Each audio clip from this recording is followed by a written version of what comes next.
Colleagues, we are back from recess. We disposed of the Moylan Amendment, and so now we're back on the main motion. Is there anyone else that would like to speak on the main motion? Senator Perez, you are recognized. Thank you, Madam Speaker. I want to thank my colleagues for a very lively discussion on this bill. And there are definitely some questions that are unanswered regarding the implementation of such a measure as this, Bill 334. I think that, for me, the foremost thing is how do we bring this pandemic under control? And after listening to the press conference today, it is clear that we are not out of the woods yet. And also in looking back, we know what measures work. Quarantine is one, contact tracing is another. The question is whether this bill would actually save lives. And that's the question that I'm facing in making this decision. And we look at other countries around the world. They have definitely implemented stronger measures that have helped reduce and contain the spread of this virus. But I think also what's important, what's missing in this conversation is the input from public health officials and any specifics from our governor as to what exactly and how exactly this bill will be implemented to prevent the spread. And I think it's also important to note, coming from our constituents, that for those that are traveling, some of this might have a mental health benefit. I see that at times it can exacerbate, restricting movement can exacerbate mental health issues that currently exist. And there's also a question as to whether exercising is an infraction.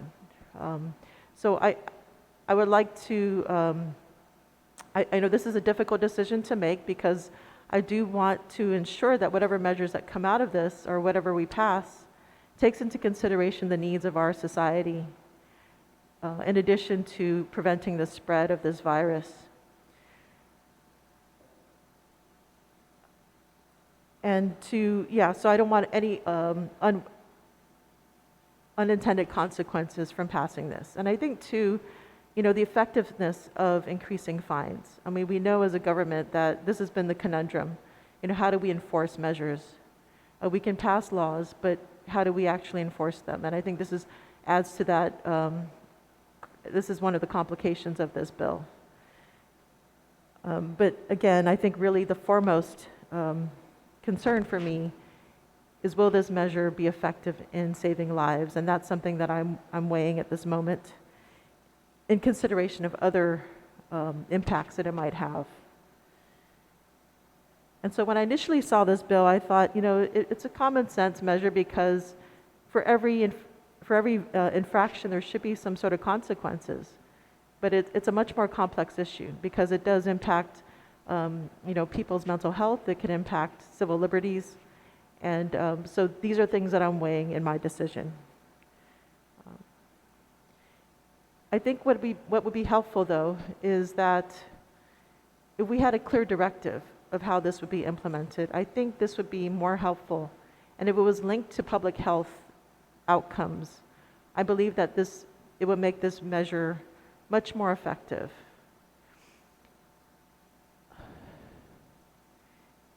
I think having said that, I feel that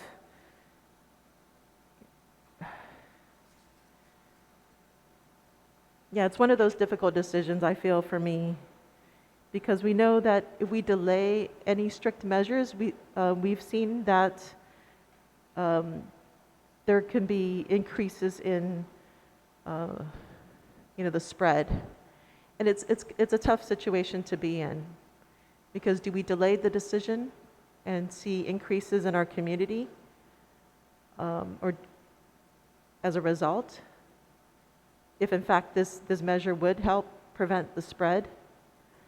So this is something that I weigh heavily. And that's just basically what I wanted to provide. Thank you.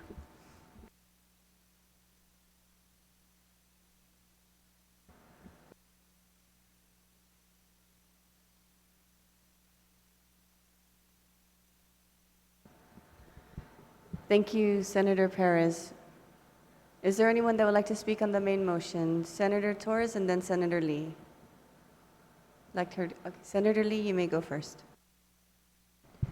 Sujus Masi, Madam Speaker, and good afternoon, colleagues. Madam Speaker, for the record, the amendment that I proffered earlier this morning, which failed, was my good faith attempt to make changes desired by our community and by myself as a representative of that community, to make this bill a measure that I could support. Madam Speaker, I'm certainly in favor of the concept of putting teeth to emergency public health orders.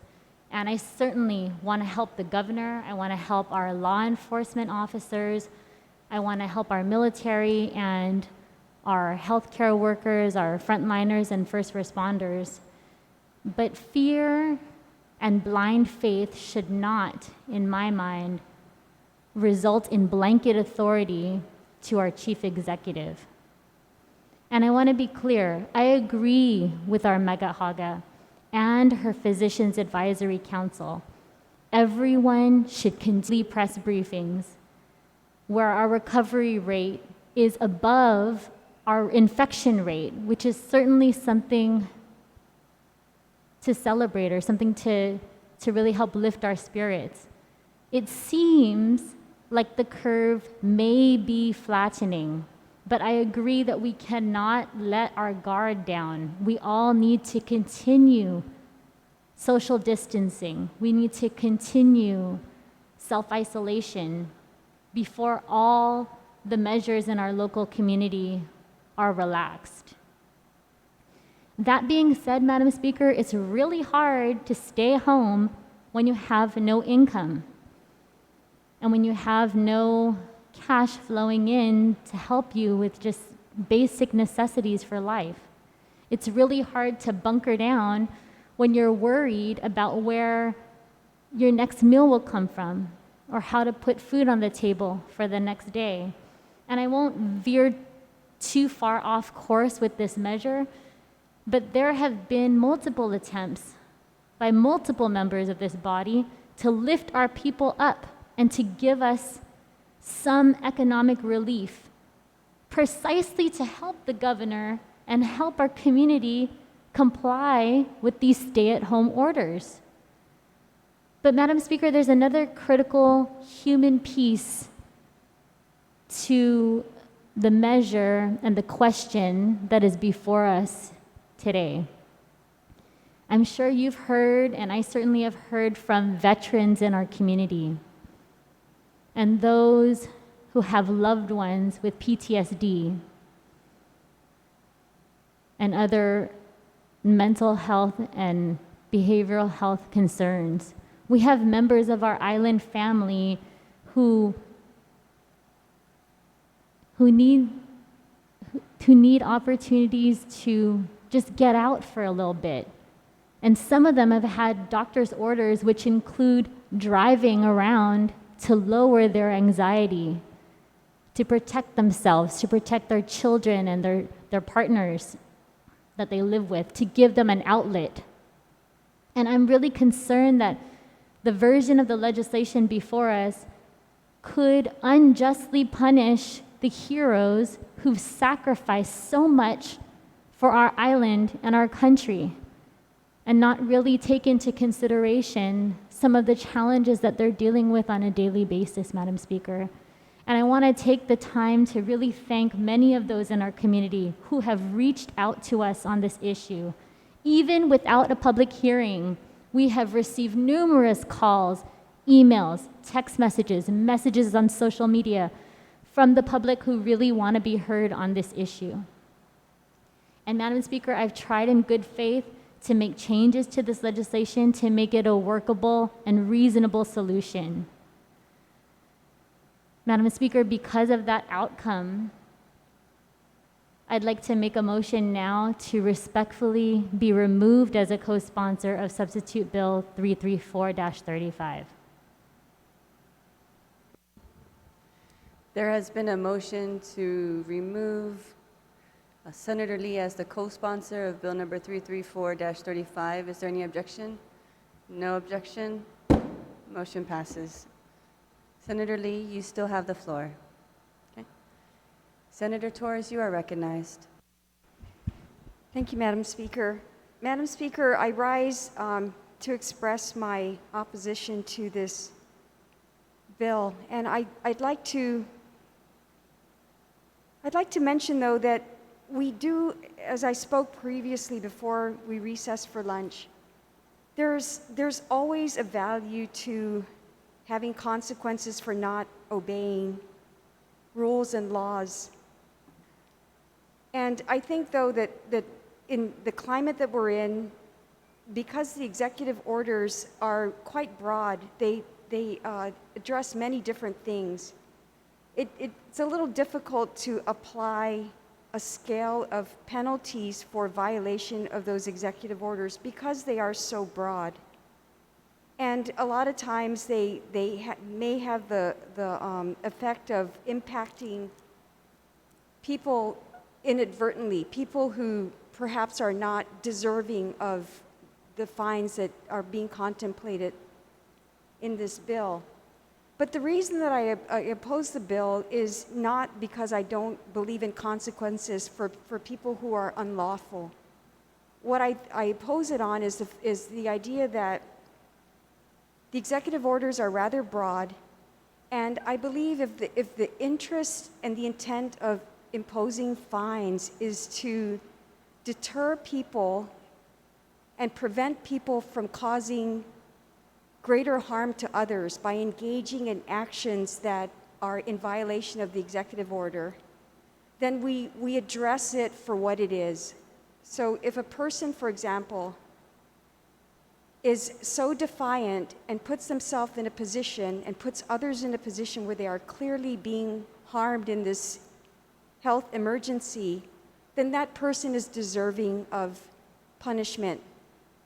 And I believe, Madam Speaker, that it is not necessary, in my thoughts, I believe it is not necessary to add another layer of authority to the governor through Bill 334. I believe that Guam law already has sufficient areas in there that people who clearly are disorderly, are engaging in disorderly conduct that causes harm to others, can be dealt with if you look at the criminal code under 9 GCA. And I think that in instances where punishment is warranted because of an act that is egregious and clearly and distinctly harmful, and perhaps repetitively harmful, then we can take appropriate measures. So on that, Madam Speaker, I believe that we are struggling with how much is too much when we believe that something must be done.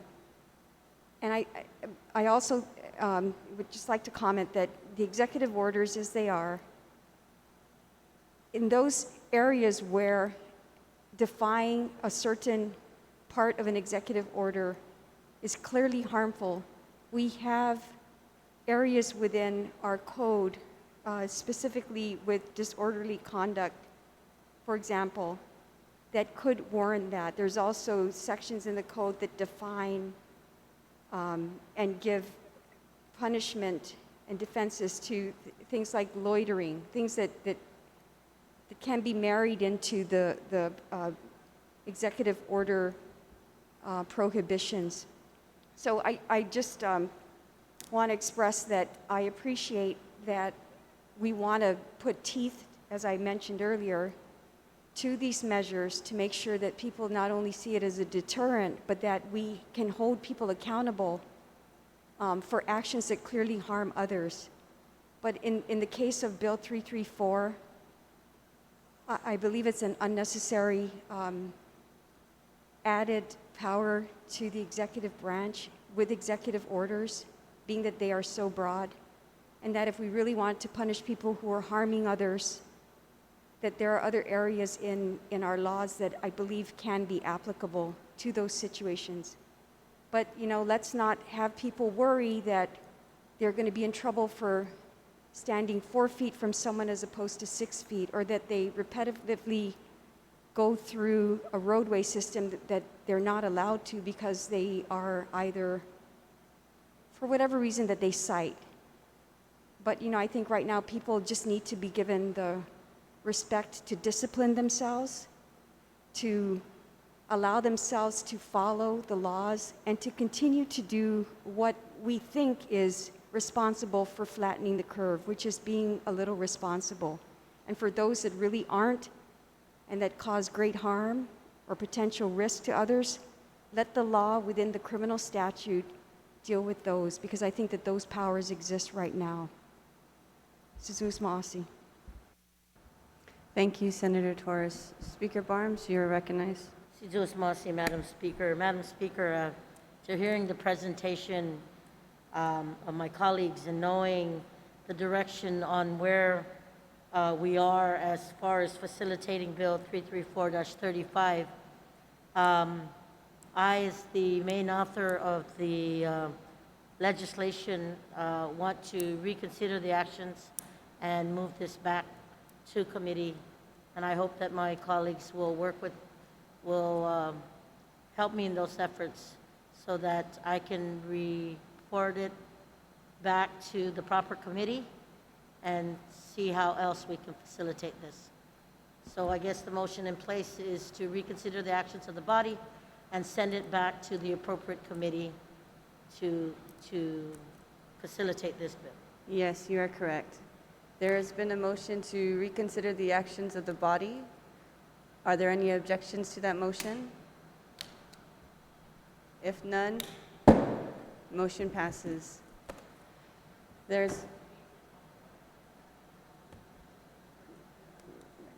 And now we are on the motion to refer to the Committee on Rules. Are there any objections? No objections? Motion passes.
Thank you, colleagues. We are now on Bill number 335-35. Legislative Secretary, I will now acknowledge you. Thank you very much, Madam Speaker. Good afternoon to you and my colleagues. There has been a substitute version uploaded to our Google Drive by the clerks. I hope everyone has had a chance to take a look at that new version. This new version addresses some of the concerns I heard from colleagues over the last couple of days regarding the broad powers that were being given to the governor through this bill. So I hope that answers some questions up front. Today, colleagues, I ask for your support of Bill 335. Madam Speaker, I move to place Bill 335-35 into the second reading file for discussion. To accept.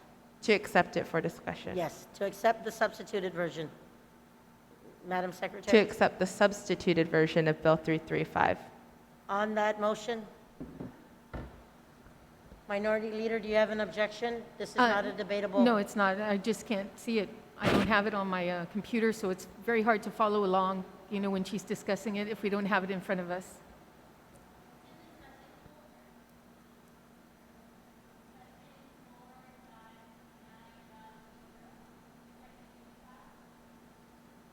Madam Speaker, if I could just have 1 minute so we can find it first so everybody has it before we begin.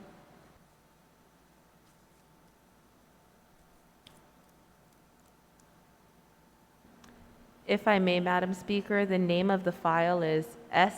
Bill number 335-35 COR ALS.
Senator Shelton, Legislative Secretary, you may proceed. Thank you very much, Madam Speaker. And thank you very much for the opportunity to speak on Bill 335-35.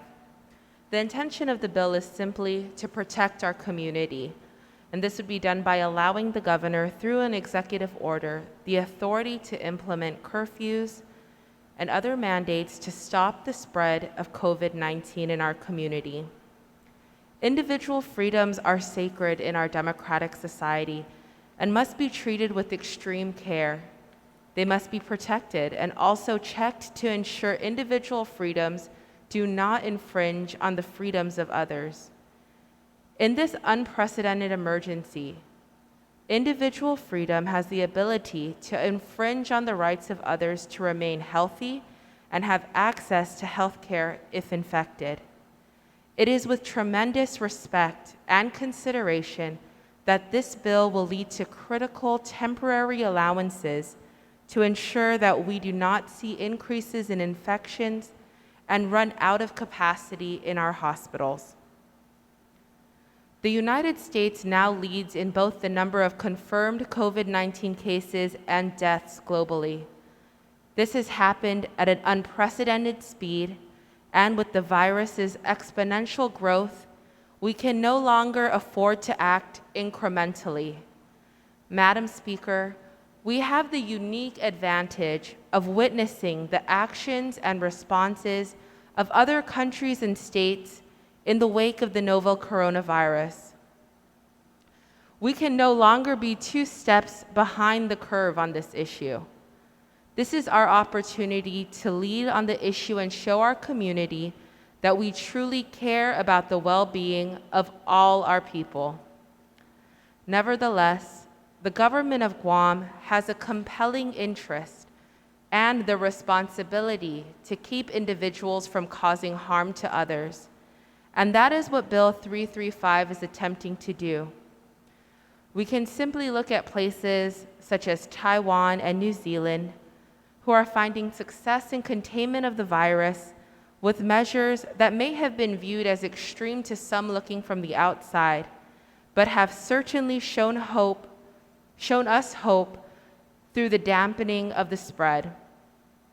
We can look at places within the United States where our medical leaders are now seeing examples of success, such as San Francisco, for their swift and tight actions taken, and not without heavy criticism.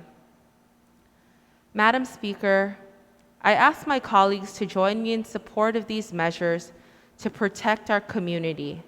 I want us all to be on the right side of history in a few weeks, and I would hate for us to look back and say that we could have and should have done more. We need to change our direction to counter the projected reality of thousands of deaths by the end of this pandemic. We have thanked the governor for her most recent preemptive actions. However, we must not stop at mandatory social distancing or the application of various roadblocks.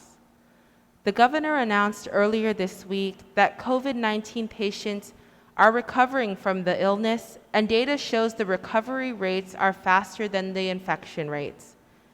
There is a possibility that these results are due to the measures in place, but we must preserve the current decline in reported numbers and remain vigilant. We also must understand that some cases have yet to be reported, and because of this, we should expect and plan for the worst. Since its arrival to our island, the coronavirus has always seemed to be 2 steps ahead of us. Now, I firmly believe we are beginning to turn the tide and have a real opportunity to beat the virus and to save lives. Let's not lose the gains we've made, and let us continue to push forward. We cannot wait for the next session to act when time is not on our side and the lives of our people are jeopardized due to our inaction. Let us work together to implement these measures expeditiously. Strong measures enforced now have the real potential to blunt the impact of the coronavirus on Guam in the near future. I believe that no measure is too drastic when it comes to protecting the health and safety of Guam, and every single day counts. By delaying decisive action, there is a possibility that we too are contributing to an exponential rise in the number of cases. This is not about individual rights. This is about the right of our community to get through this together. We need to stop responding incrementally to an exponentially growing threat. Let us move from 2 steps behind to the forefront. We must do everything within our power to ensure we don't leave more people behind in this pandemic. Let's make sure that one day in the near future, on the other side of this, we can again hold hands with all our loved ones, because I know that's what we all want to do. We all miss our families. We miss the normalcy here. On the other side of this, we can hold hands again and watch the sun rise together.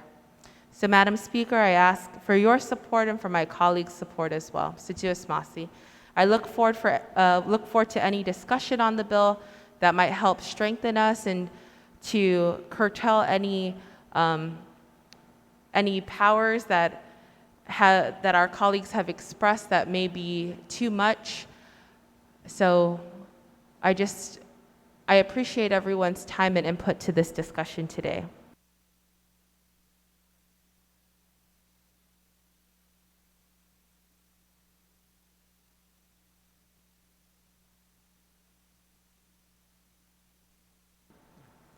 Thank you, Madam Secretary. I'm just, for clarification purposes, I just want to make sure that the clerk has done it, and just to be safe, without having to go back to the tapes, is just to verify the motion to accept.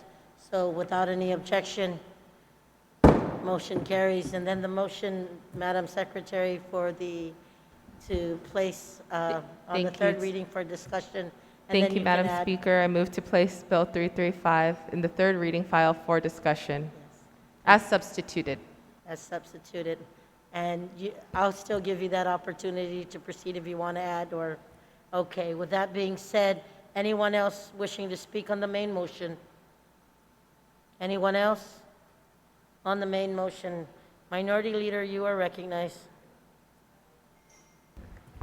Sijus Masi, Madam Speaker.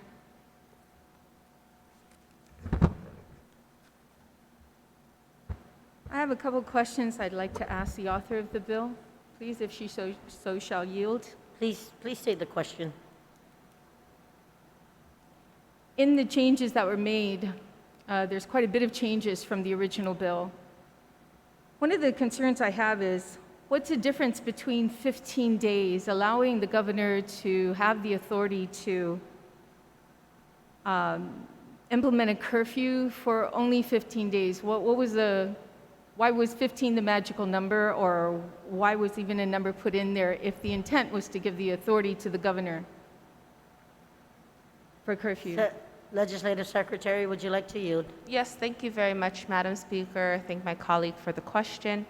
The 15 days was put in so that we wouldn't give the governor such broad-reaching authority to set a curfew for any amount of time that she wished. So this 15 days came up as a number. As we know, her executive order has been extended until May 5th, so that's just a few days from now.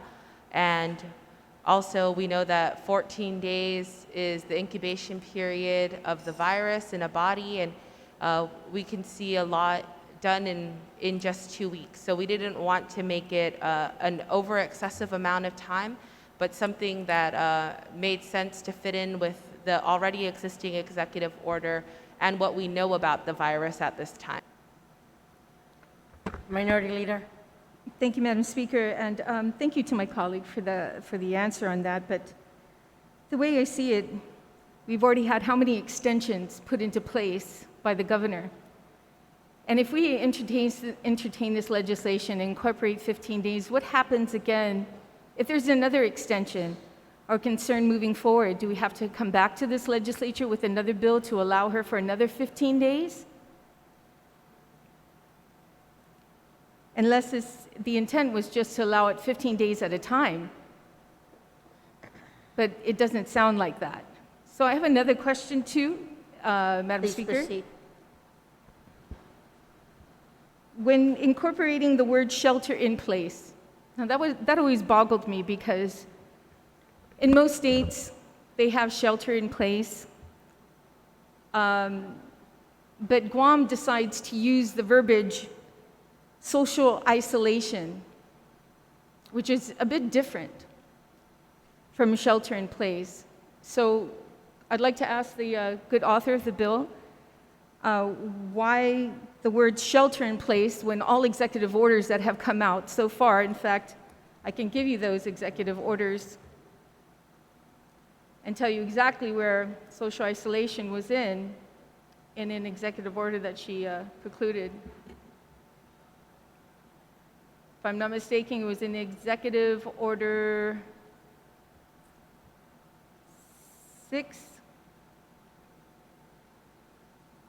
or 4. But so my question is, why shelter in place and not continue to use what the governor has incorporated in the executive order, which was social isolation? Legislative Secretary, would you like to yield?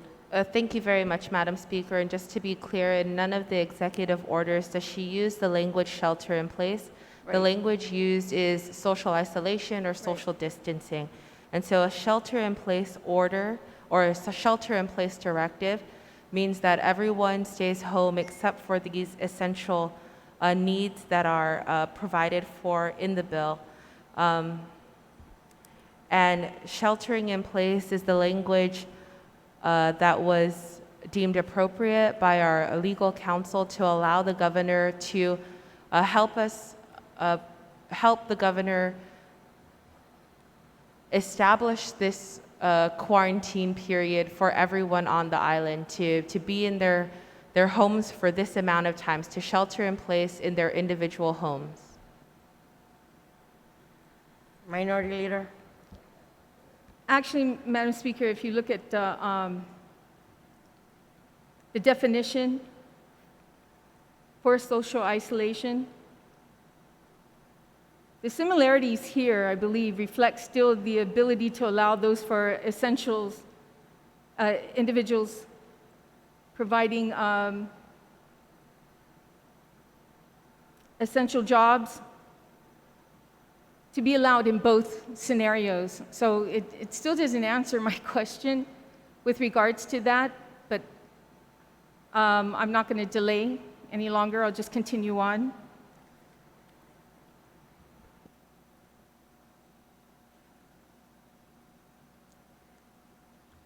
So I won't delay any longer, Madam Speaker. I have several other questions, but it's obvious that, for me personally, I think everything is pointing in the direction, is the same way as Bill 334, with the same reasons why. And many of the testimonies that were presented to us never kept 334 without 335 as a no vote because of our, I'm sorry, okay. Oh, never mind. Okay, I thought Senator was asking another question. So that being said, Madam Speaker, notwithstanding the House rules, I move to make a motion to remove Bill 335 from the session agenda and to send the measure to the appropriate oversight committee so that the public hearing may be conducted. There is an objection. All those who wish to push this bill back to the appropriate committee, please signify by raising your hand. There was an objection, so I'm calling for the vote. Please signify by raising your hand. There was an objection to the minority leader's motion. So all those in favor of moving to push this bill back to the appropriate committee, please signify by raising your hand.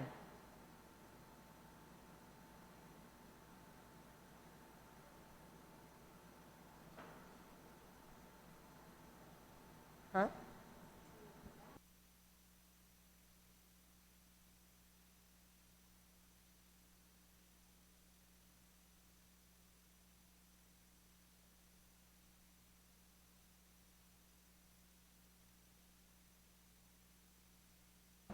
Madam Speaker, may I request for a roll call, please?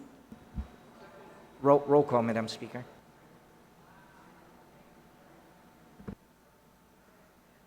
Motion fails. There's only 7 votes. Anyone else? Madam Speaker, I still have the floor, please. And I ask to make a motion now that to reconsider the vote and go into a roll call vote for the last motion presented. Point of order, Madam Speaker. Please state your point of order. Yes, the motion failed, Vice Thank you, Speaker. Madam Speaker. And you are right. The minority leader still has the floor. Minority Leader, you are still recognized on the floor. Thank you, Madam Speaker. Madam Speaker, I ask for the body to reconsider the vote and I ask that they make a motion to reconsider the vote of sending the bill back to committee and to request for a roll call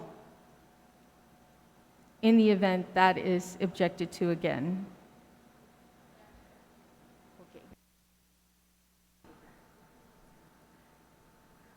Minority Leader, what I will do for you is accept your motion to reconsider. There is a motion to reconsider on the floor. Is there an objection? There is an objection. All those in favor to, there is an objection? Yeah. All those? There is a roll in- call, request for a roll call. No, Madam there's not. I'm going to do the motion to reconsider. That it is appropriate and proper. There's a motion to reconsider. There has been an objection. All those who wish to reconsider the vote, please signify by raising your hand.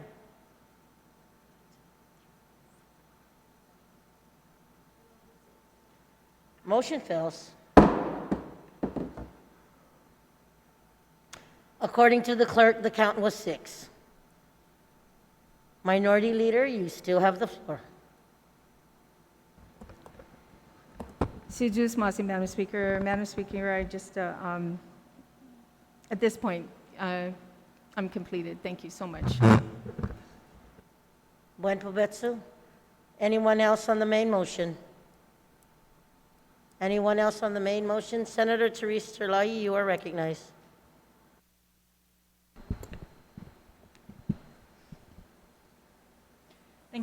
Thank you, Madam Speaker. I've also had we've had a little while to think about this bill.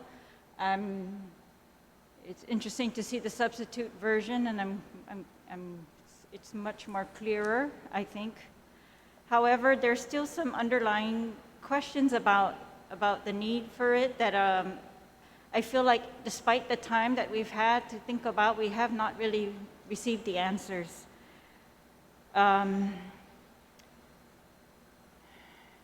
It is true that in other places, they have instituted shelter in place or stay-at-home orders, and those have not been instituted here, and that in other places, they put penalties. In one executive order regarding that one action, they've put penalties. So it's very specific what the penalties will be for which orders. However, most of the places have claimed that their success has not been necessarily from threatening the people with prosecution or fines even, but it's that they've said they were successful because they were able to convince their residents of the need, of the urgency, of the importance, and of the connection to this action with either saving lives or, better health. I mean, and of course with this pandemic, we're talking about saving lives. And it's hard because the governor in her letter to you, Madam Speaker, did not specifically request for a curfew. I read it several times to see where did this curfew idea come from, and it's not specifically mentioned in there. So she's just requesting for some enforcement powers and for more powers, but the request for a curfew or a shelter in place, I was not aware that she did not have that power, and I am been perplexed why she's trying to limit, roadway movement when she hasn't really limited us otherwise. But most important, I think, when these other cities or states have tried to convince their residents that this is very important, they also, on the other hand, have really been successful in showing their residents that they are doing everything in their power to make sure that spread of the pandemic is going to stop, that we're going to do everything in our power to do that. And on top of asking the citizens, they've been very selective about what businesses they're going to allow to operate. They've been very aggressive in trying to obtain tests. Look at the CNMI. I think the people of the CNMI, they might be very, happy today that they have thousands of test kits, and that it gives them hope that they are going to see an end to the curfew that they are experiencing now. It gives them hope that they're going to see,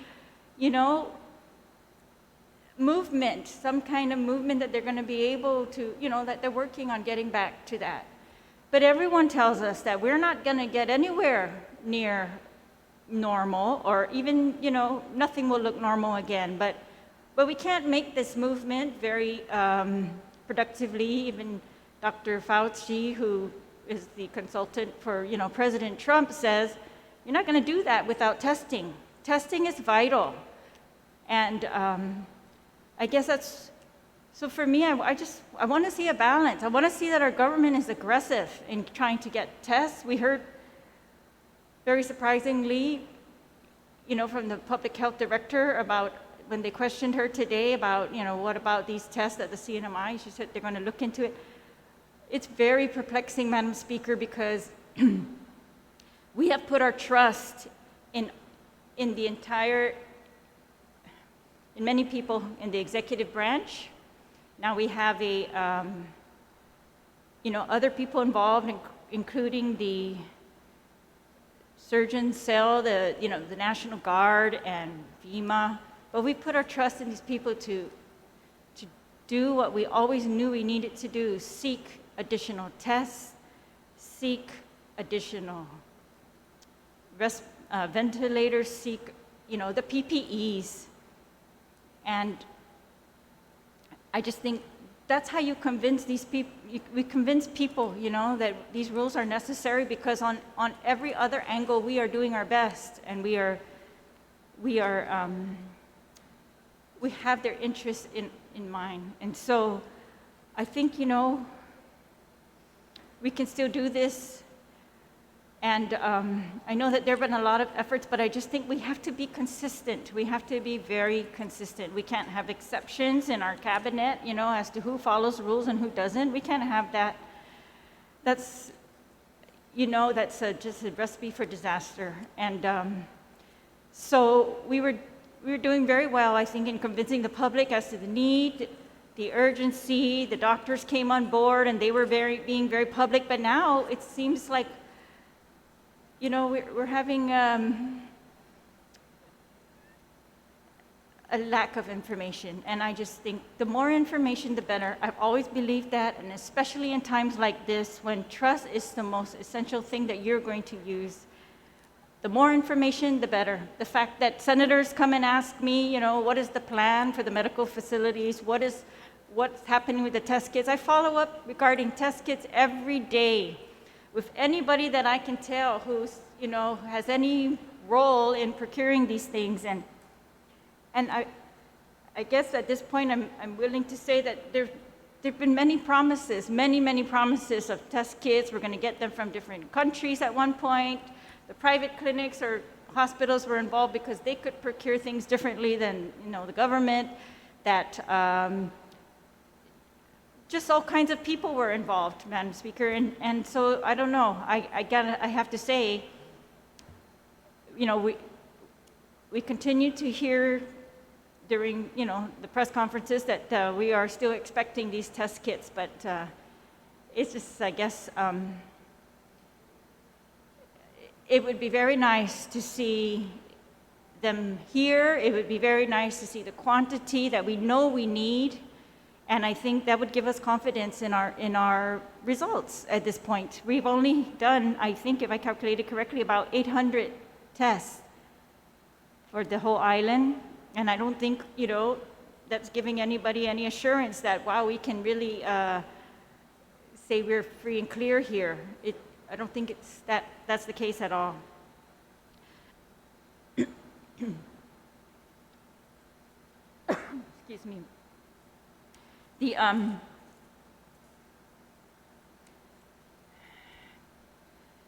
I think, when things are rapidly changing, and we want to consider a curfew now, positive tracing and surveillance, that also has to be very, very transparent and free. Free to the public. They need to know, as much as possible. The point of this tracing and surveillance was so that we could be informed and we could, change our behaviors because we are informed. And so we're happy now to know a little bit more detail about the cluster, but again, that's been I just feel like the public should have known about these sooner. They should know as soon as we know anything. They should know everything. And that, hopefully that will influence behavior. Public health suggests that many of the COVID patients who did not contract the virus through international travel contacted it through household or medical contact. A curfew would not have saved them. At the calculations as of the beginning of this week were approximately 82% of the patients have household and medical contact. 82%. Only 18% of the patients had community contact. And so now that's still a risk, and I don't want my family to be exposed to that risk. So I'm going to act appropriately, Madam Speaker, but I just think that a curfew is an extreme measure that should be matching, the risk. It looks to me like if healthcare workers are at greater risk, or those within households, then we're not doing a good job of testing all those in households who have been tested positive, or something's going on there. Like it's either our isolation or our quarantine needs to be stricter, or our testing of everybody in a household where there was one positive patient needs to happen. And I know for a fact that that doesn't always happen.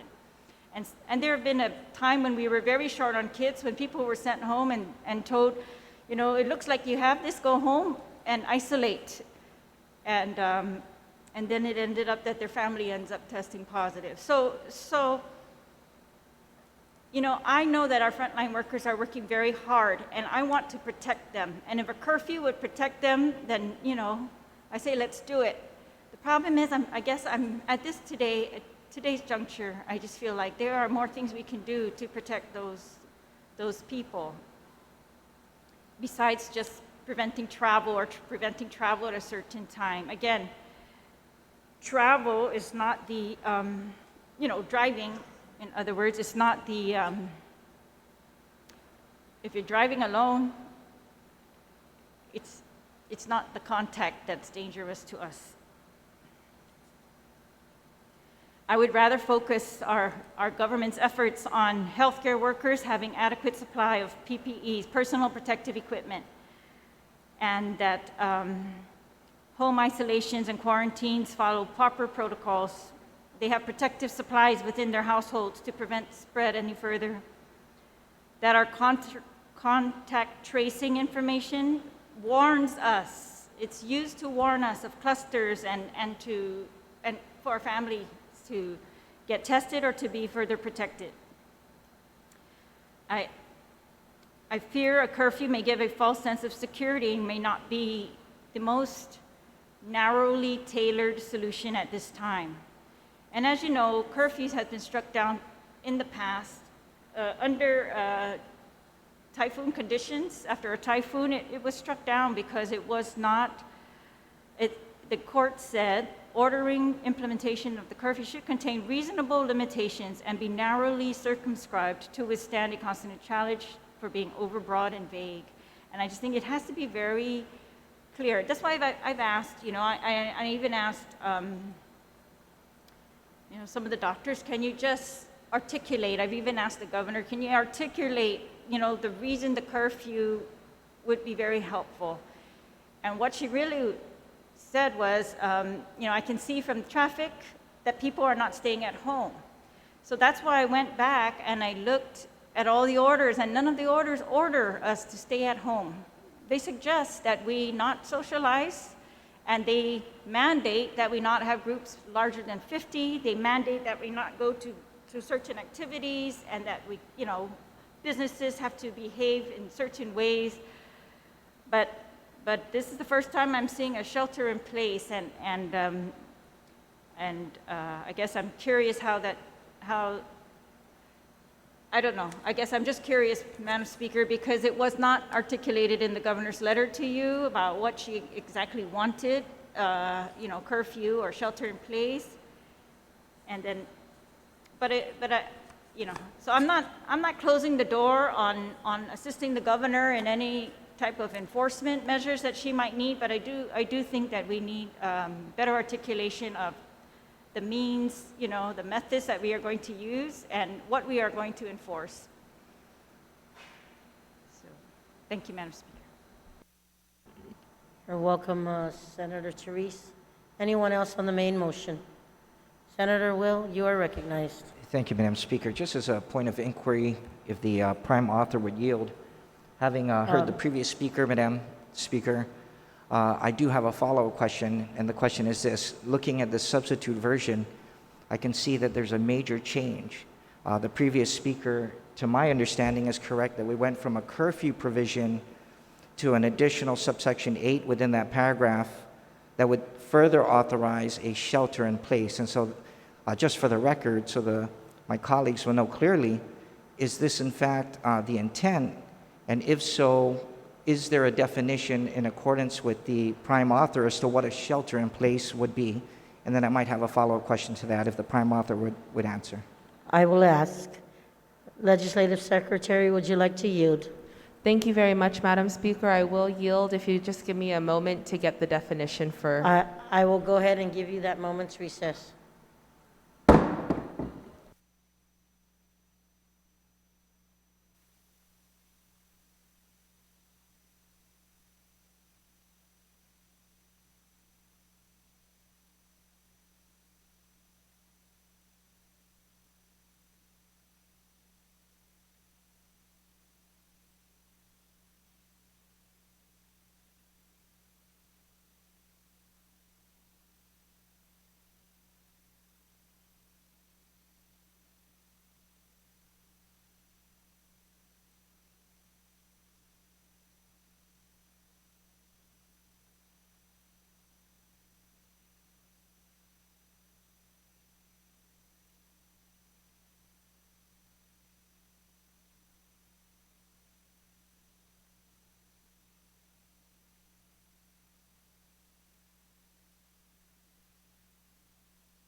Y minuto 35 unless the student Gohan is back from recess. Thank you. Legislative Secretary, you are acknowledged. Thank you very much, Madam Speaker. And so the retiring speaker asked for a clearer picture of what it meant for shelter-in-place directive. And really the intent of this is to help the governor through executive order keep everyone home, because we know right now, we've heard over and over again, that the virus is spread by people, that the more we move around, the more we interact, the more the virus can spread. And so there has been encouragement to stop the social gathering, to stop big groups of gatherings, but this shelter-in-place directive would give her the authority to tell everyone essentially to stay home. And I know there was some concern about how far that meant, what staying home meant. Would it mean that we're locking the doors and locking the windows and you wouldn't be able to go outside? And no, that is not the intent. The intent here is for us to stay in our property, to be in our homes, quarantined with the people that we live with, and not to go out or to do anything except for the essential business. And so there's also some concern that maybe this is also too broad of a power. And so I ask again if the retiring speaker would like to work together to offer an amendment to really specify that here in the language, then I'm open to that. Thank you, Secretary. Senator, you're recognized. Thank you, Madam Speaker. I do appreciate Senator Shelton for working with me on trying to understand what it is she's intending to accomplish with this particular part of the bill. And I was sharing that as educators, or at least those who are educators, when there's a shelter in place, there are strict protocols on how we implement that. And I was afraid, I expressed my concern that if it was the same understanding of a shelter in place protocol like you would at a school, then that would mean that we probably would have to lock our doors, close our windows, and secure ourselves within the confines of the four walls of our home. And I was expressing to my colleagues that that was overly restrictive, that if you couldn't walk around your yard or go on an adjacent property, in some parts of the island where the population density isn't as heavy, there aren't as many people, in my opinion, that would be overly restrictive. And so I'm glad to hear that the prime author never really intended for that to happen, but in fact to operate along the understanding that a shelter-in-place or a stay-at-home initiative, such as what this is attempting to accomplish, is meant to just keep you within the confines of your property. But even then, I did offer up the opportunity to collaborate on an amendment if and only if we could localize these types of ordinances or directives. Again, I can see how in a hazardous material spill in an area like a chlorine leak, you would order perhaps a shelter-in-place or a stay-at-home directive because you don't know which way the contaminant is going to spread.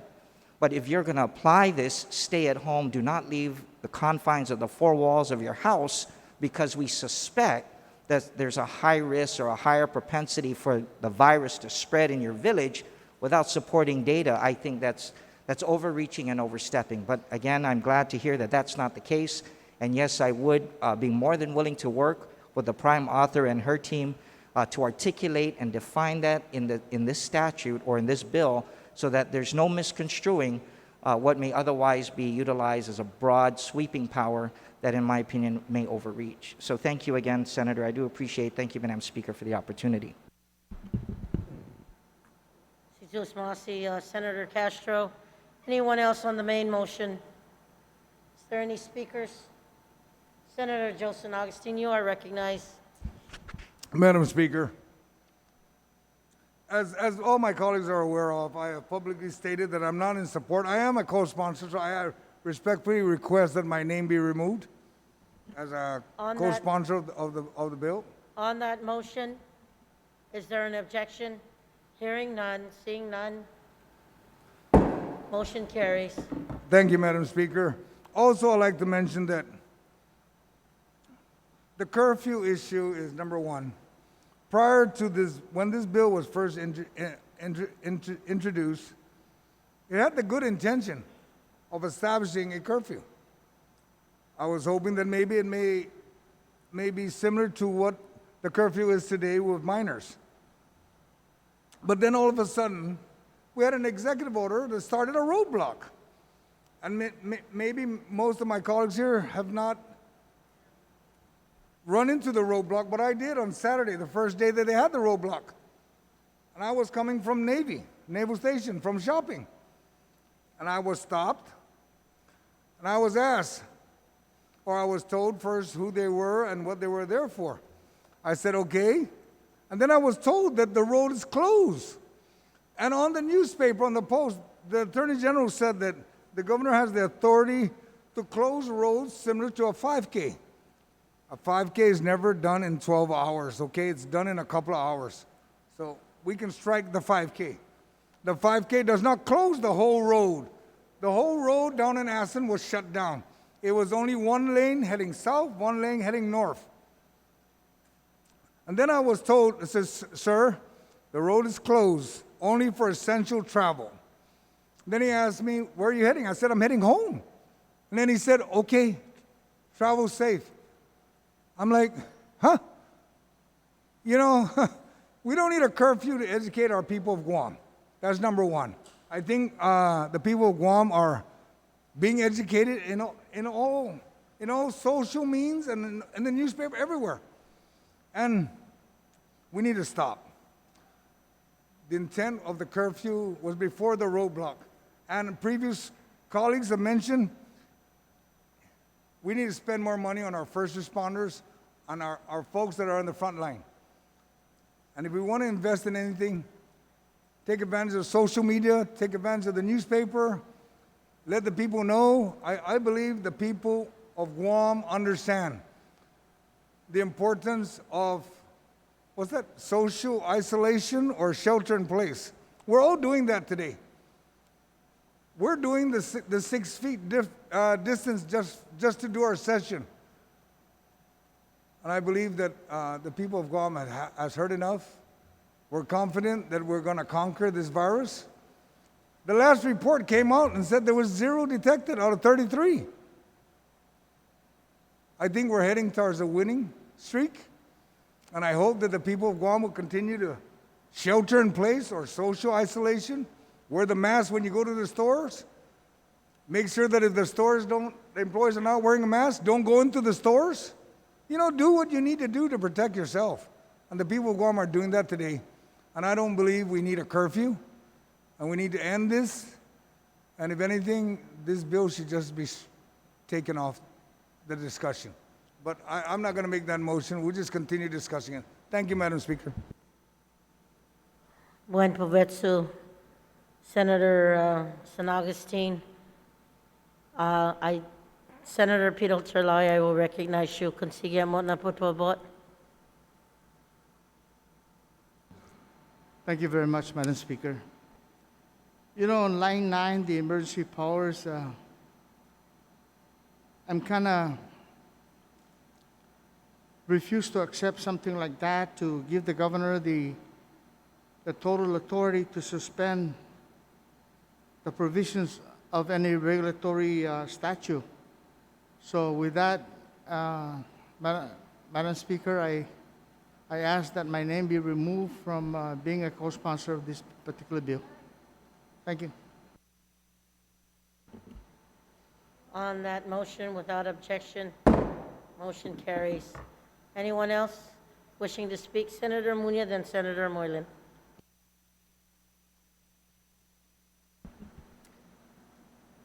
Thank you, Madam Speaker. Madam Speaker, throughout the history, the courts have struck down many adult curfew laws with few exceptions. Some of these exceptions were for situations where there is a risk of violence or invasion or insurrection. Placing restrictions on the times that people can shop for groceries or get prescriptions or go to the post office or even just to get some fresh air or get some exercise, I don't think it'll make the people any safer. It will do actually just the opposite. If you think about it, such measures will concentrate the people in those areas during non-curfew hours. Madam Speaker, the vast majority of our residents are staying home. I believe that. Those that are going out buying groceries and other essentials, I don't think that we should be making curfew violations any type of criminal offense. For that, Madam Speaker, I cannot support this bill. Thank you. Thank you for the opportunity. Senator Muñoz. Senator Moylan, you are recognized on the main motion. Thank you, Madam Speaker. I appreciate the substitute version and had a chance to review it, but I also see on the substitute version some things I'm still not comfortable with. One of the main things is that the legislature is giving the authority to our governor based on an executive order to dictate a law, or introduce a law, giving more police powers. It's the senators, Madam Speaker. We give the policing powers, and then the governor enforces those. If the governor so wanted to do this, in which he has in the past, then introduce the bill. But that's not the situation. So I disagree with implementing more police powers based on an executive order. I also disagree with the curfew. And I feel I've seen less traffic on the roads, and I believe people are staying home. And I disagree with the new term of shelter in place. At the end, it still, to me, means stay at home. And I've heard our governor say that more, or daily, stay at home, and I echo the governor's importance of staying at home. But yet we want to get more power in Chapter 19 of Title 10. That is a super powerful law right now. We already have road closures, or traffic flow, or right-of-way, or just call it the Permano bill. Where are you going? It's already implemented. We already implemented shutting down businesses. The governor has shut down businesses. The governor has shut down government offices, schools, parks, beaches, churches. And the governor has told us to stay at home. It's being done now. But I can't imagine having more roadblocks. It limits our movement even further. No, I don't want that. A movement like a police state, no, I don't want that either. I think it's unreasonable if we're going to pass this bill that would require Guam Police Department to enforce it, to enforce curfew, to enforce essential movement. When we already know their manpower is so limited, their resources are so limited. We knew they had limitations even before this virus came into play. Where the governor could really help us out is by focusing our limited resources in those villages, because we know the presence of officers in the village is a deterrent. And with our situation now, and the governor saying stay at home, right?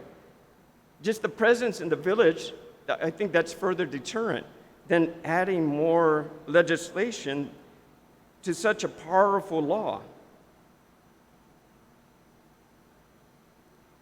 If we're going to do any changes to Chapter 19, Title 10, it should look at transparency. Because right now, there's no reporting requirements.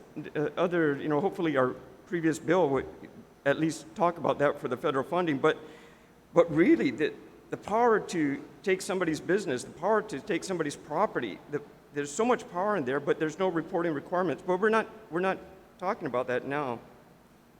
So I can't vote on this bill. I won't vote on this bill. My vote is no on this bill, actually. But I sure wish we had a public hearing, because I bet that public hearing will be packed of people that are opposing Bill 335. Thank you, Madam Speaker.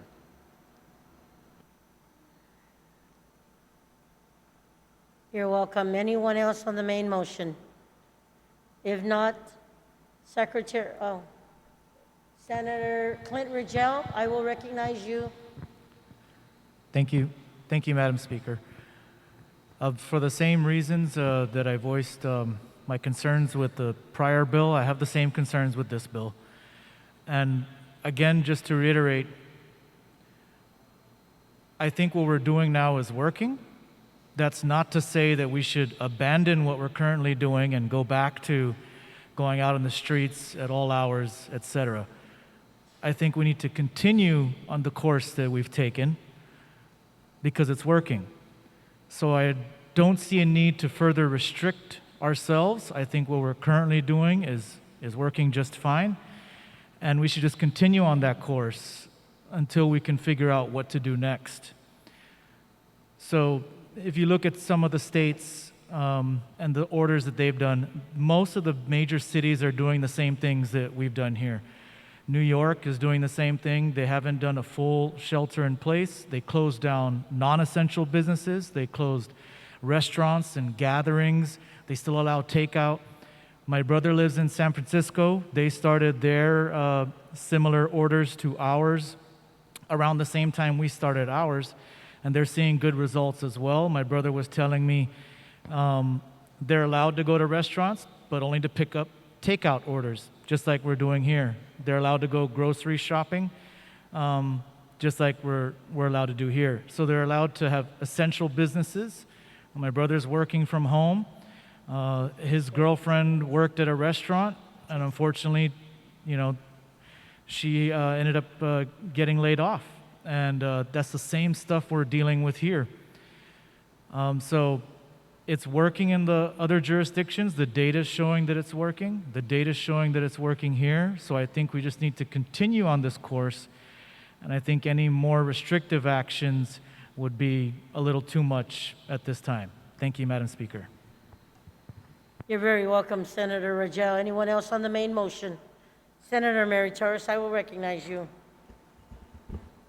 Thank you, Madam Speaker. I just wanted to point out a point of information. We're talking about the curfew and whether it's right and whether it infringes on civil liberties and whether it gives the governor too much power. But I understand that the whole genesis of this bill was to give by statute the authority for the governor to institute a curfew.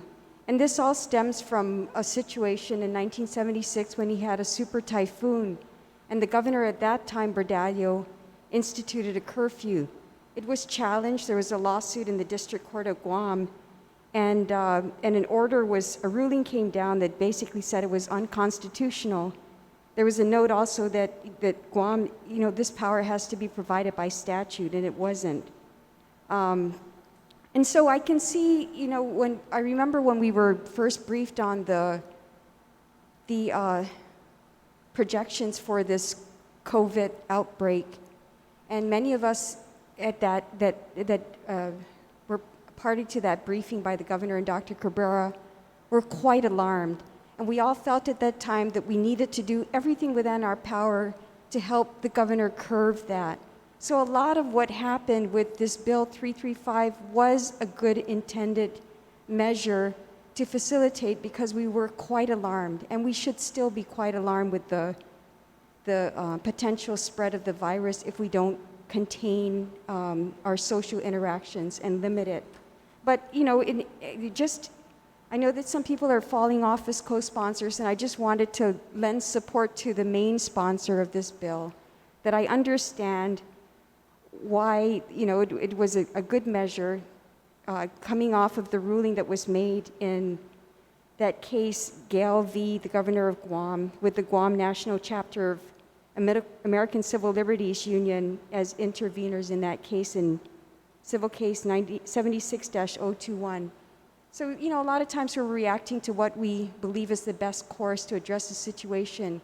Now, our sentiments have changed since that briefing with the governor. And it's good to always remember, where we stand in principle when it comes to the rights of movement of people. I believe, though, that, I would also like to add that I believe that notwithstanding the demise of this bill, it's apparent that it's not going to advance much further or be signed into law.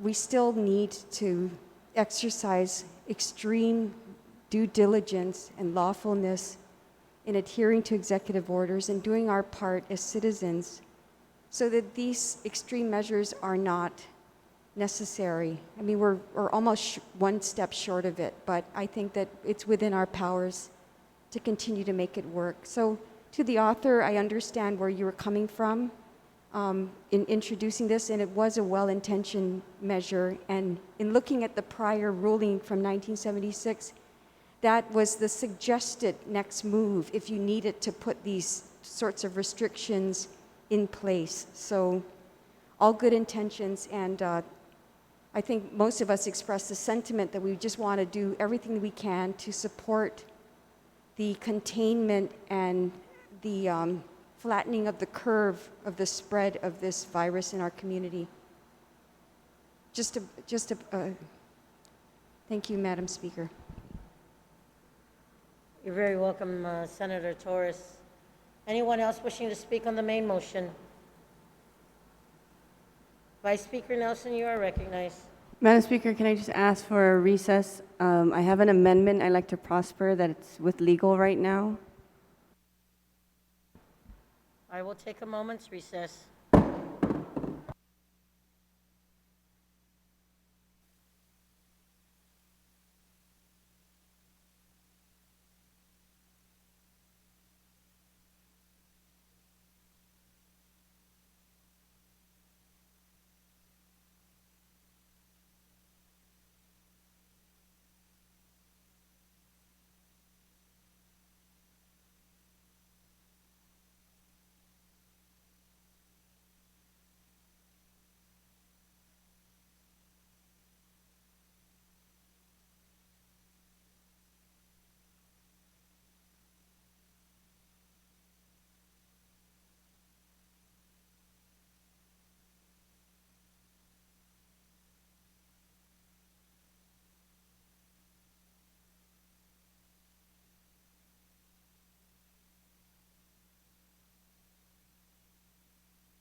Imina 35 na legislature and Guahan is back from recess. Vice Speaker Nelson, I understand you have several amendments. Please proceed. You are recognized. Thank you, Madam Speaker. It's one amendment that will be placed in Section 2 after the rules and regulations requirement. Colleagues, do you have this amendment up?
Okay, Madam Speaker, thank you. Thank you, colleagues, for your patience. Madam Speaker, I'd like to proffer an amendment, and the purpose of this amendment, it was brought up in the dialogue that we were having, was the many questions that we had in our minds about how we are moving forward as a community to understand this COVID-19 crisis. And so, Madam Speaker, there's a lot of concern about civil liberties being taken away. There's a lot of concern about restriction of movement of personnel or people. And so just to ensure that the community is brought forward on the actions being taken within our government, I wanted to proffer this amendment where the governor would have to show the community plans of actions for certain individual items that our colleagues brought up. So the first one, I'll just read the beginning. It's prior to exercising her authority under 10 GCA subsection 19403 alpha 7 through 8, relative to curfew and shelter in place, the governor shall make available to the public: 1, any and all plans for obtaining and distributing test kits for COVID-19 on Guam, and future plans for conducting tests on Guam. 2, any and all information regarding the number of personnel protective equipment, PPE available to the government of Guam, and plans to obtain distribution PPE in response to the COVID-19 health emergency.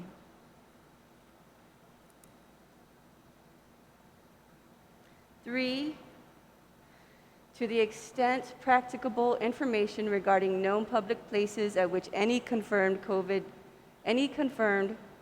positive COVID-19 individual has frequented 7 days prior to testing positive. And 4, to the extent practicable, access to COVID-19 testing for individuals who have come into close contact with another confirmed COVID-19 positive individual. And so in item 1, first, Madam Speaker, we start with prior to her being able to exercise the authority for the curfew in response only to COVID-19. We're not giving her curfew authority for everything when she would declare an emergency. This is specifically for the crisis we are in today. So prior to her being able to exercise that authority, Madam Speaker, that we would be granting her, she must first provide to the public, provide to the people of Guam, any and all plans for obtaining and distributing test kits for COVID-19 on Guam, and future plans for conducting tests on Guam. Madam Speaker, the reason why this is because 2 weeks ago, we heard that we were going to get 4,000 test kits. But myself and even some of my colleagues, our colleagues, we don't know the status of those test kits. We don't know those 4,000 test kits came in 2 weeks ago, if we're utilizing them now. And so really, the target is moving, but we're not following the target. Number 2, any and all information regarding the number of personnel protective equipment available to the government of Guam, and plans to obtain distribution PPE in response to the COVID-19 public health emergency. Madam Speaker, Customs and Quarantine has this form, and it says, mandatory customs declaration regarding the importations of items related to COVID-19.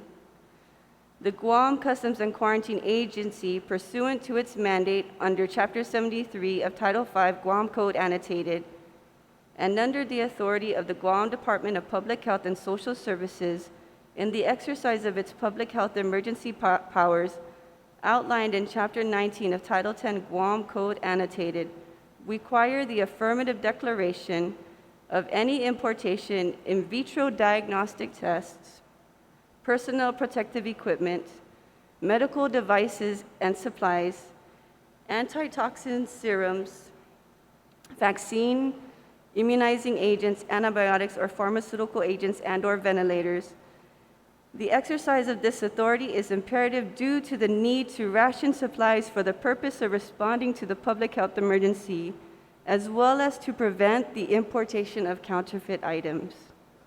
You are hereby notified that any of the above listed items is subject to the control, restriction, and regulatory powers of DPHSS and may be confiscated. That means ventilators brought in from businesses, protective equipment being brought in, these things may be confiscated. False statements made to a custom officer are punishable by law. Failure to declare such items to a custom officer may result in fines and penalties. So you have that paragraph where whoever is the business bringing in the items would sign the authority over to CQA of the items brought in. And then we have this Guam Energy Solutions, Inc., GESI, who writes, Dear GESI friends, family, and customers, I regretfully have to inform you that we are unable to place our order for PPE, personal protective gear,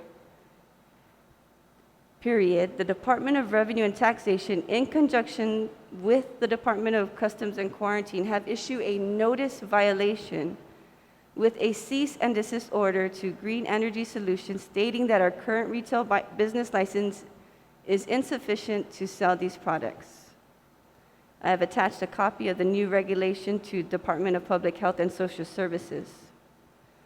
To those who have made payment via check, you may pick up your checks at the office, or you may request that we mail your checks back to you.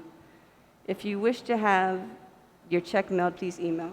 So it's like, did their items get confiscated? Did personal protective gear get confiscated? Are we running short on our resources in our hospitals, in our front line? Are we running short? Is that why we're executing this order? And so that's the purpose for number 2. We don't know the state of our PPE. And so it's curious that as a government, we're going to issue notice of violations for things that businesses bring in that would help address this COVID-19 crisis, this pandemic. I mean, it's like our actions are saying this is urgent, but our mouths are saying that it's not.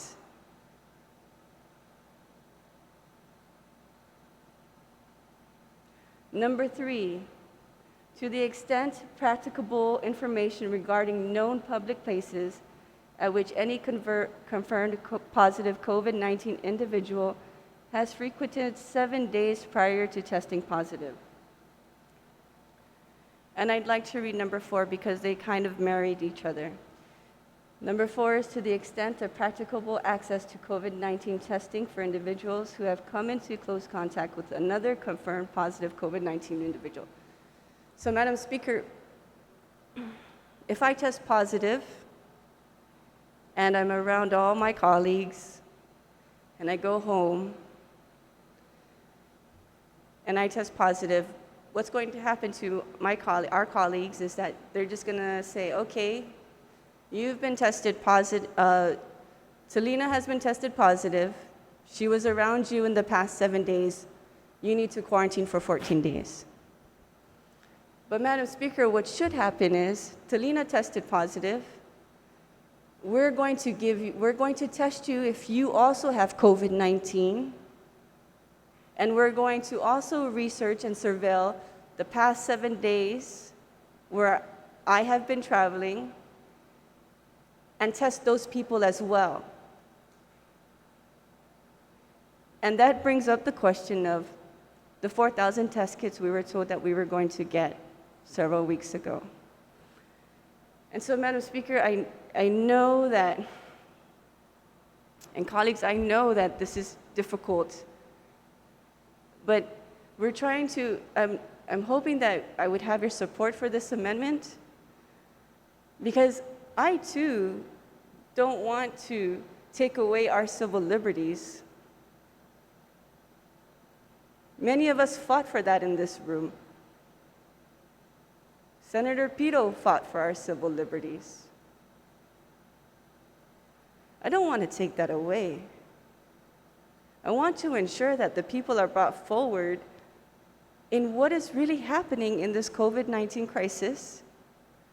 And I want to make sure that we give the governor the tools so that she can act and respond to the COVID-19 crisis.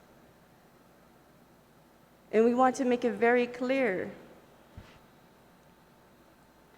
that you can't just do this on a whim. You can't just do this because you feel like it. You must prove to the public that these are the actions you have taken or will take to implement this curfew. So colleagues, I humbly ask for your support on this amendment. Thank you. Vice Speaker. Anyone else wishing to speak on the amendment? Anyone? Senator Therese Chalayi, you are recognized.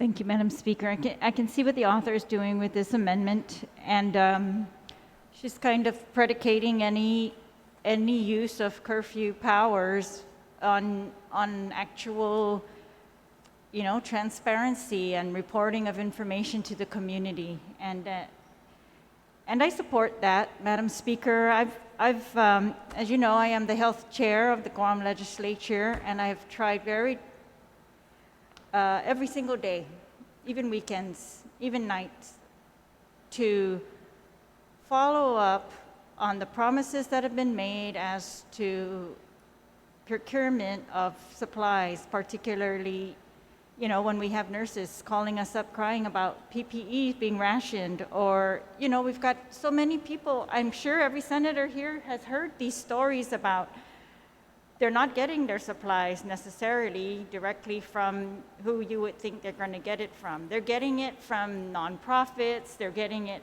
from donations, and it's very worrisome. I mean, I want to thank all of those who have come together.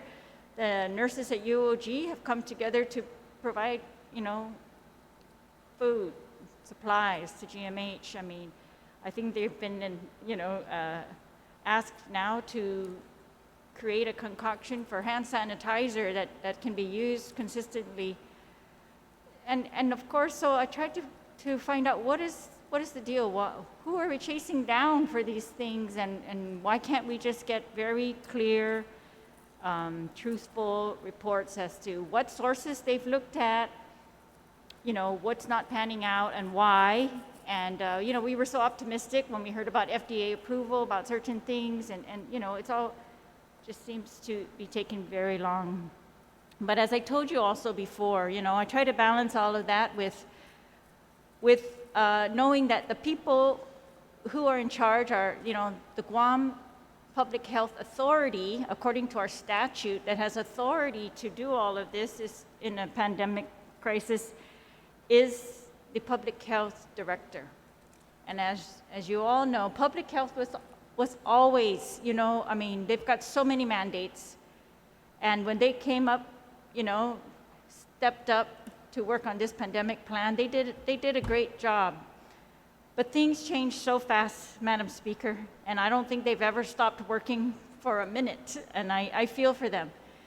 But because they have worked very, very hard. But things have not panned out, I know this, and I know that then things shift. And then we heard of the creation of a CURE, medical advisories group, and got some indication that they were going to prioritize what the supplies that were needed, and then it shifted a little bit. I don't know, because it's not laid out for us, and we're all getting it from just verbally, I guess. So there was a certain point when, and we know that there are different medical people in the community who some of them like to track data. For example, Dr. Lombard, and I love to watch his data tracking on Facebook. And he has consistently asked the government to produce certain information so that, at least for his purposes, he thinks the data could be tracked better, and that we could do our transmission investigations or contact tracing investigations. If we released more information from that he could, we could rely more on the results, I guess.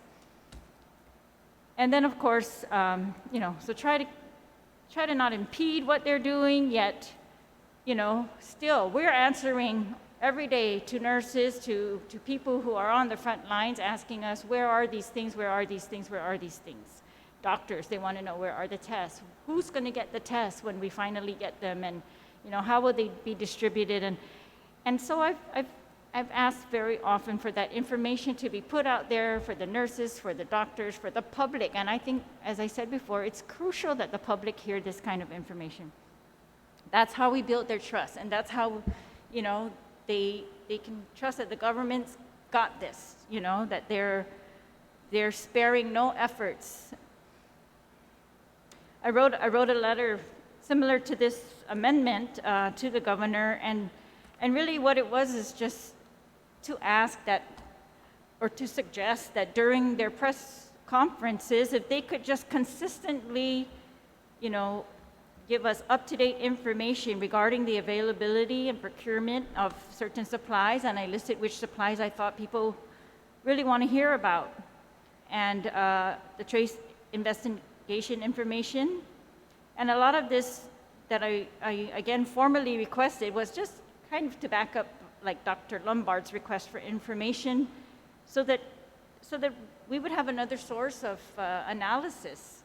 And again, I feel like the more information, the better. It should be consistent. We should know the status. We should know the problems we are having. I think that is the success that we have seen across other states.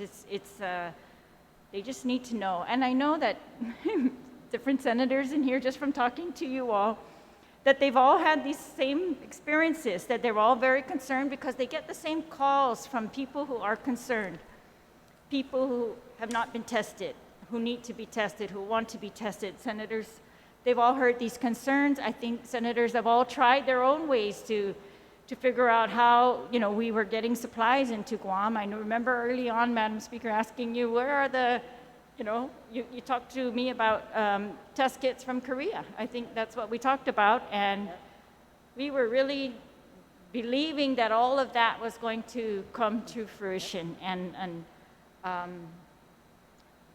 so I just think, a part of it is really just, I'm not saying that we failed. I'm saying that we have not communicated well our successes and our limitations, and that we could, and that we should be very aggressive in seeking help when we need help, very aggressive in seeking alternate sources if we run into dead ends. There should be no stopping us. And so I know that some of these duties have shifted throughout the government, so there's no one really to blame because it's shifting, and we need to work together. And so I've offered over and over, how can I help you? I don't want to be critical of contact tracing investigations if we can't help. I don't want to be critical of getting supplies if there's something that we can do to help you to get these supplies. And so I see that you've created an advisory board for COVID, Madam Speaker, and that's commendable. I think we need to know who are we really going to rely on to actually come through with these things. We've seen many offers. I think I just heard about the offer from Taiwan just fell through.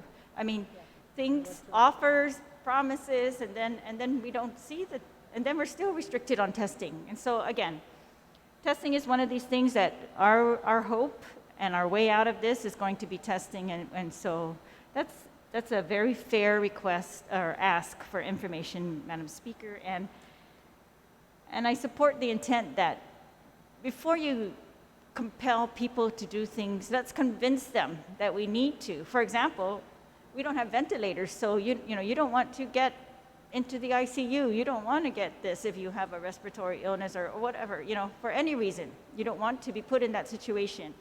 That scares me enough, that I convince my family to stay home. And it's, but different information will be compelling for others, like the lack of testing. If testing is the key, that's going to tell everybody, stay in place until we get it. But we're going to get it at this date, you know what I mean? There's some hope.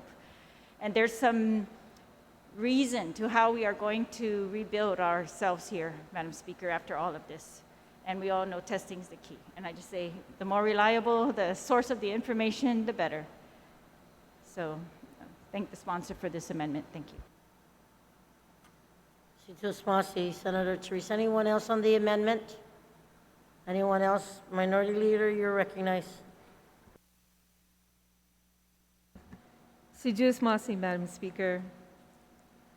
Madam Speaker, I looked at this amendment and said to myself, well, The governor should already provide us this information. And there are many times the media has asked the governor some of these questions.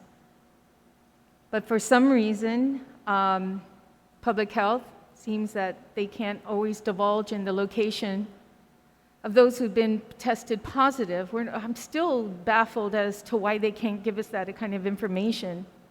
It's important in tracing. And most importantly, it's important for us as individuals. Did we attend this function? Were we at this grocery store? Were we at this one office space?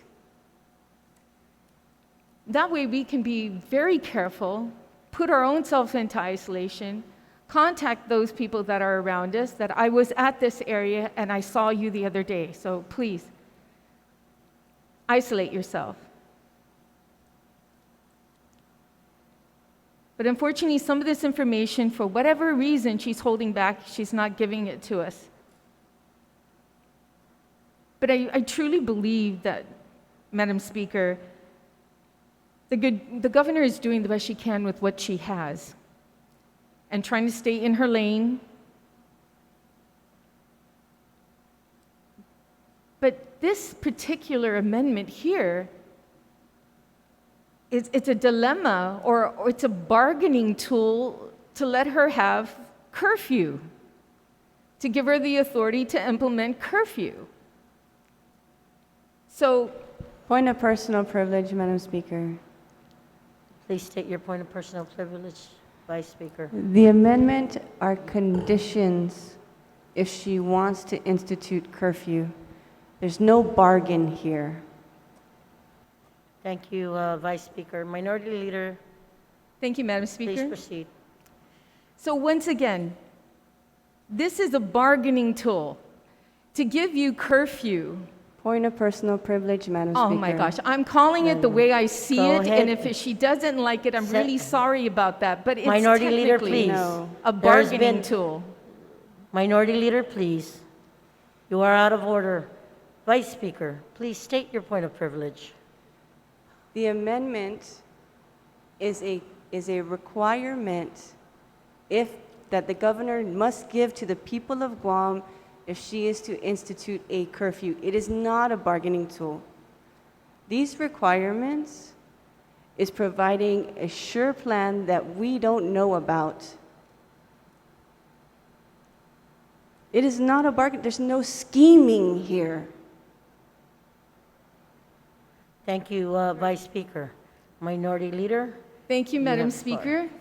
Again, if the governor doesn't act on these 4 measures here, then she can't have the curfew. So if that's not bargaining, I don't know what is. Vice. So moving Minority forward, Leader. no, I have the privilege, Madam Speaker, to speak my mind. And when I see something that looks this way, I have the option to say so. Just as the good speaker before me, point of privilege she has, and I let her speak. Now it's my turn.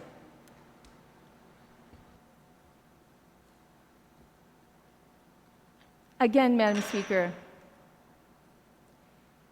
shelter in place, all these 4 circumstances that she has to provide us. I already know that number 1 is very simple for the governor to say, okay, well, I'm doing the best I can. In fact, she's been mentioning when test kits are coming, not even the governor, but public health has.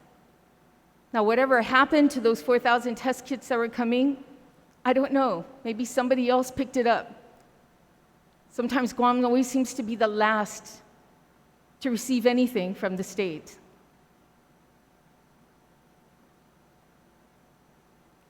Information with regards to PPEs, they're already starting, like it was said earlier. They've already had the customs. I had a person who called me yesterday, just up in arms, a wholesaler. They were bringing in PPEs, but they received this letter from public health that they can confiscate this. So he's saying to me, then why should I even bring in PPEs for the people of Guam who really need it? If they're going to take it from me, seize it from me at commercial port, where it's coming in, and then I'm going to rely on the government to pay me for those? He says, I'd rather not do it. I'm going to lose out. And by the way, are they going to pay me based on my landing cost or what I would have paid for or what I've sold it for out to the public? He said that so many of the other vendors are going to follow his suit. Those are the kind of things that we need to go out and assist our business people. I mean, seizing things is totally bad, totally wrong. Section 3 of this amendment. Then this is the same, 3 and 4 are the ones that, as I mentioned earlier, about trying to find out from the administration and public health on these areas. Because I tell you, there's a lot of anxiety about areas that everybody has been. If somebody was there that was infected and they didn't know about it, it would really ease up, kind of like what they did in Korea and when they were actually giving that information out to the public. And it worked. But I also understand the concerns that they have with HIPAA. I also understand with the concerns of putting out information that later on may be false, but they're liable for. So, Madam Speaker,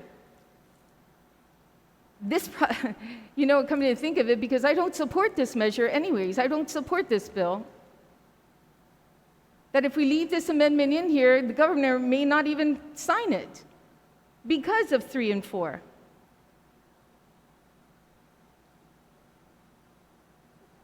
So, Madam Speaker, with that being said, I don't want to hide behind anything. So I'm going to object to this amendment on those grounds. It's just an amendment that's going to be placed in here, and it ends up that the governor won't even sign it into law because of this amendment. Maybe that'll be good. But regardless, I don't want to hide by anything or just be deceivious from it, so I'm just going to object to this amendment, Madam Speaker. Point of personal privilege, Madam Speaker. State your point of personal privilege, Vice Speaker. In according with our Mason rules, you don't attack the person or the characters or the individual's character. It was completely out of line, Thank you. unprofessional, Point of personal uncollegial. privilege. Thank you. I still have the floor, Madam Thank Speaker. Oh my God.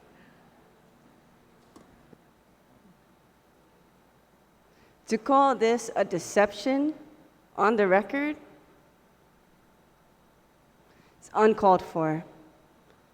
Every single one of us makes amendments and adds requirements to bills to ensure that measures are taken. This information is not that we're putting out here on this amendment, this information is not being given to the public. And I didn't know that we could tell the future whether the governor will or will not sign something.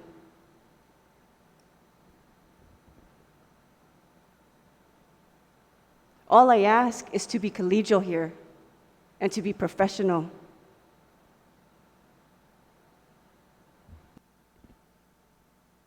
Thank you, Vice Speaker. Point of personal Minority privilege, Leader. Madam Speaker. State your point of personal privilege, Minority Leader. Thank you, Madam Speaker. And Madam Speaker, what I said was just truth. What I said had nothing to do with offending anybody or anything. I see it the way it is, and I called it the way it is. So, thank you, Madam Speaker. Senator Castro, you are recognized on the amendment. Thank you very much. Anyone else wishing to speak on the amendment? If not, Vice Speaker, I do apologize. Senator Mary Torres, I just you want are to make a recognized. point. I just want to bring up a point of information. And looking at the items and the concern about the gravity of the way that it's written, I just want to point out that there's one operative word here consistent in item 3 and 4, and that is to the extent practicable.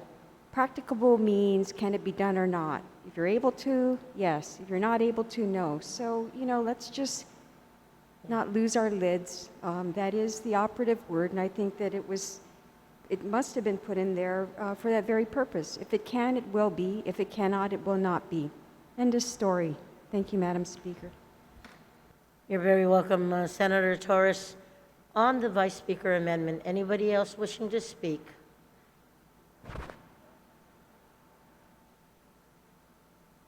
If not, Vice Speaker Nelson, I recognize you on your closing, please. Thank you, Madam Speaker. Madam Speaker, this amendment ensures that the people of Guam are brought forward if the governor should choose the need or should find the need to implement a curfew to attack this COVID-19 crisis. This virus is invincible.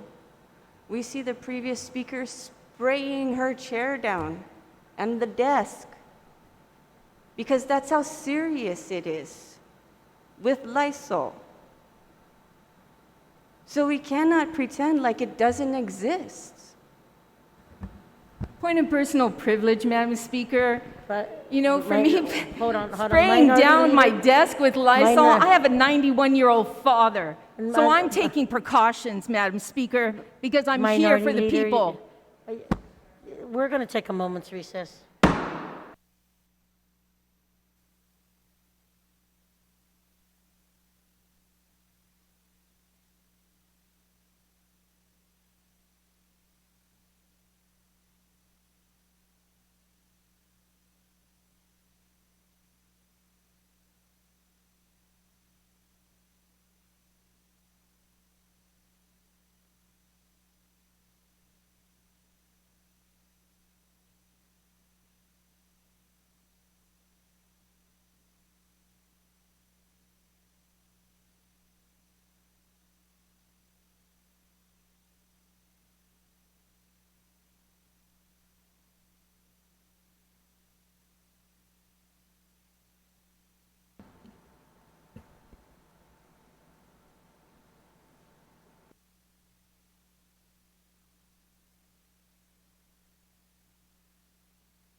The 35th Guam Legislature is back from recess.